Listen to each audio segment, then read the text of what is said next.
Bueno, acá seguimos con la segunda parte de esta clase virtual, que la vamos a centrar en el periodo de lo que se llama del auge de la seguridad colectiva, es decir, el periodo que va del año 1924 a 1929. Como ustedes saben y habíamos dicho, y ustedes lo deben haber leído, la paz del año 19, la paz de Versalles, se sustenta en unos cimientos bastante frágiles, para nada sólidos, que se caracterizan por algunos puntos. Por ejemplo, la dificultad que dijimos en cuanto a las reparaciones de guerra, a las indemnizaciones que los vencedores le impusieron a Alemania, que hicieron que fueran absolutamente gravosas y prácticamente imposibles de cumplir. Esto llevó a que Francia, en virtud del no pago de esas indemnizaciones en el año 23, ocupara la región alemana del Ruhr, que es una región que era el corazón industrial y el poderío alemán, como forma de cobrarse lo que se llama la prenda industrial, es decir, el provecho, las ganancias de la actividad industrial de esa región alemana se la quedara o la administrara directamente el gobierno francés. Esto es que naturalmente exacerbó la relación franco-alemana en esa inmediata posguerra, y fue uno de los grandes obstáculos para sobrellevar o para que sobrevenga un periodo de mayor estabilidad. Por otra parte, tenemos el tema de la inseguridad de las fronteras, que como ustedes también lo deben haber visto, todavía no había quedado del todo saldado, del todo sellado. Luego de las cláusulas de Versalles quedaban pendientes muchos litigios fronterizos principalmente entre los estados europeos de Europa Central y Oriental, que también hicieron mella en la obtención de una estabilidad y una seguridad regionales. Por otra parte, tenemos un actor que hay que ir tomando cada vez más en cuenta, que es el de la Unión Soviética, que digamos esa Rusia zarista que tuvo que enfrentar el proceso de la revolución bolchevique. Ya en la década del 20, mediados de la década del 20, se va consolidando como una unión de repúblicas socialistas soviéticas, y va a ser uno de los grandes actores internacionales del siglo XX. Por otra parte, y más hablando fuera de Europa, tenemos un nuevo mundo colonial, que se va conformando y se va caracterizando por el cambio en las administraciones. Es decir, dijimos que el sistema de mandatos que impuso la Sociedad de Naciones a las potencias vencidas en la Primera Guerra, otorgando la administración de los territorios coloniales, va generando un cambio en las administraciones de los diferentes territorios coloniales, tanto de África como del Lejano Oriente, que después van a tener su gran momento internacional en la época de la descolonización, luego de la Segunda Guerra Mundial. En definitiva, lo que se advierte luego de los tratados de Versalles y luego de estos primeros años de la inmediata posguerra es una gran insatisfacción por primer lugar del lado de los vencidos, naturalmente, sobre todo Alemania, por como dijimos, las gravosas indemnizaciones que se les impusieron, las gravosas y duras condiciones en materia de ejército, de armamentos, de producción industrial,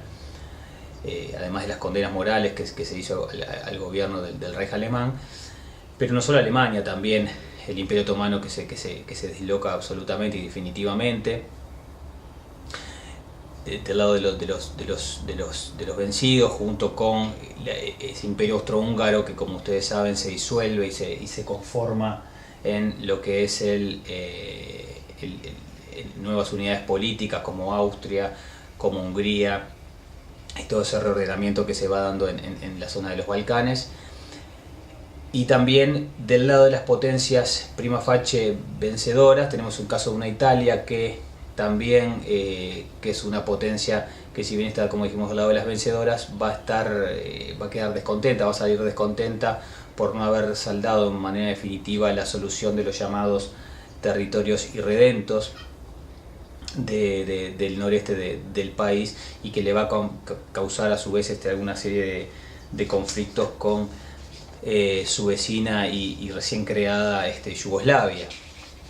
precisamente en función de esa zona fronteriza de poblaciones mayoritariamente italianas, pero también con componentes de otras nacionalidades. Pero justamente en el año 2024 se inaugura una nueva etapa en este relacionamiento internacional o intereuropeo, por ser más concreto, cuando Francia desocupe la región del Ruhr, la región alemana del Ruhr, en diciembre de ese año, sobre todo en un marco de que va a haber algunos cambios en las personalidades, tanto de Francia como en Alemania, que van a sobrellevar mejor la relación bilateral, que es uno de los grandes temas y uno de los grandes nudos de esta posguerra. Así tenemos, por ejemplo, el caso de Aristide Briand, que va a ser canciller de la República Francesa, y de Gustav Stresemann, que va a ser el canciller alemán, que van a llevar adelante, como dijimos, durante estos 5 o 6 años la relación bilateral, y la va a ir llevando por otros caminos, es decir, un camino de entendimiento, de paz y de entendimiento mutuo, que va a hacer precisamente generar esa conciencia ilusoria para muchos de que una mejor alternativa era posible, es decir, un buen relacionamiento entre las grandes potencias europeas de entonces era posible, y se podía llegar precisamente a la concordia. Este periodo, que se llama, o se le dice, el apogeo o auge de la seguridad colectiva, está marcado por una serie de instrumentos jurídicos y también de gestos políticos que lo van marcando durante la segunda mitad de la década del 20. El más importante tal vez sea el llamado Tratado de Locarno, que se firma en el año 1925, en el cual no solo van a estar representados Francia y Alemania, sino también la propia Italia del ya en el poder Benito Mussolini, y también Bélgica, por el cual se van a solucionar las cuestiones fronterizas o los litigios fronterizos occidentales de Alemania. Es decir, luego luego de la Primera Guerra Mundial, Alemania, esa Alemania destruida y vencida, iba a tener pendiente de solución sus cuestiones fronterizas, tanto en Occidente como en el este del país. Y precisamente por el Tratado de Locarno de octubre del año 25 se van a saldar las diferencias respecto de la frontera occidental de Alemania con algunos de estos países. Es decir, por el Tratado de Locarno, Francia, Alemania y Bélgica reconocen sus fronteras mutuas. Se reconoce a la región de Renania como zona desmilitarizada, tal como había sido el resultado de Versalles, por lo cual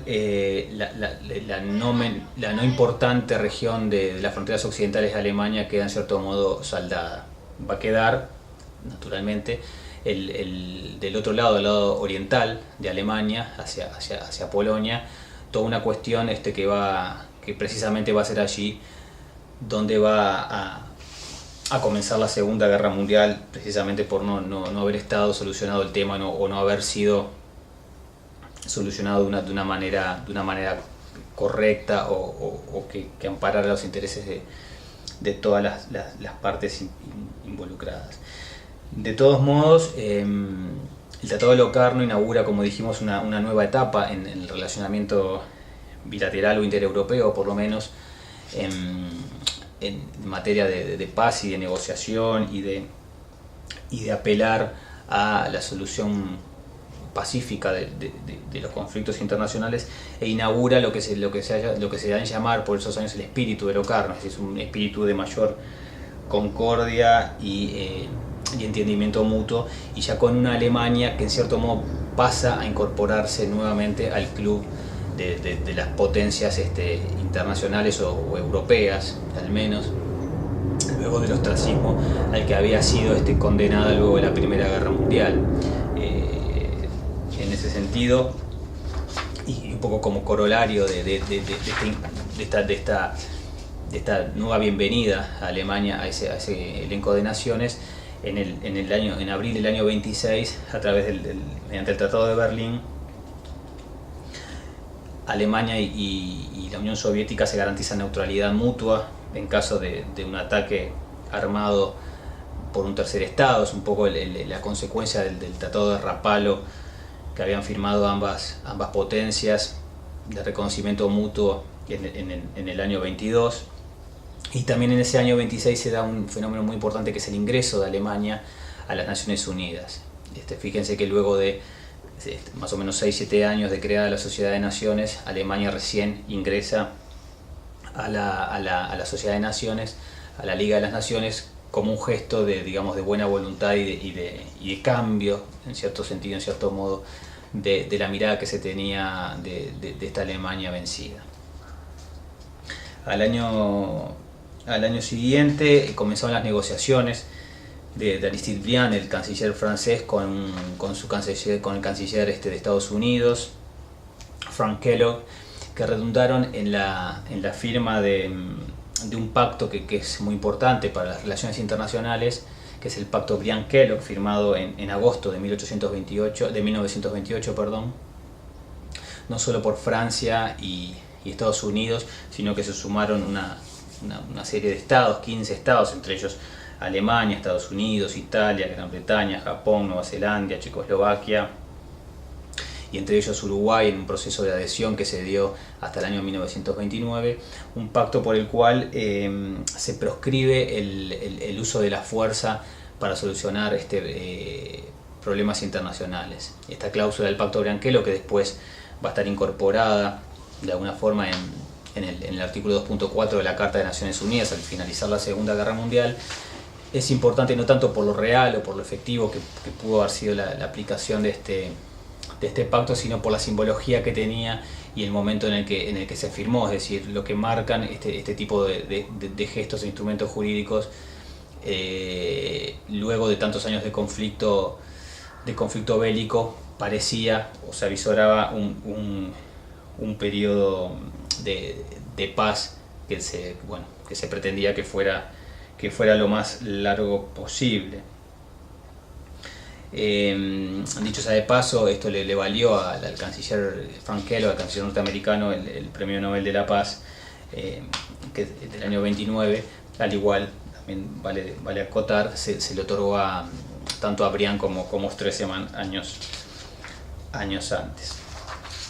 Este periodo de concordia y ilusión de paz que se va dando entre Francia y Alemania, sobre todo, que eran las que un poco mantenían el núcleo duro de la relación europea, se va a marcar también por dos episodios adicionales, que es, por un lado, la suscripción del llamado Plan Young, que es un plan de reevaluación y de readecuación de las indemnizaciones de guerra que debe Alemania, mediante el cual se hace una actualización de esa deuda, se le hace una quita, se le reduce la deuda que Alemania tenía en un 75% y se fijan 121 millones de marcos a través de un plan escalonado de pagos que debería llegar hasta el año, fíjense, 1988. Este plan Young, que se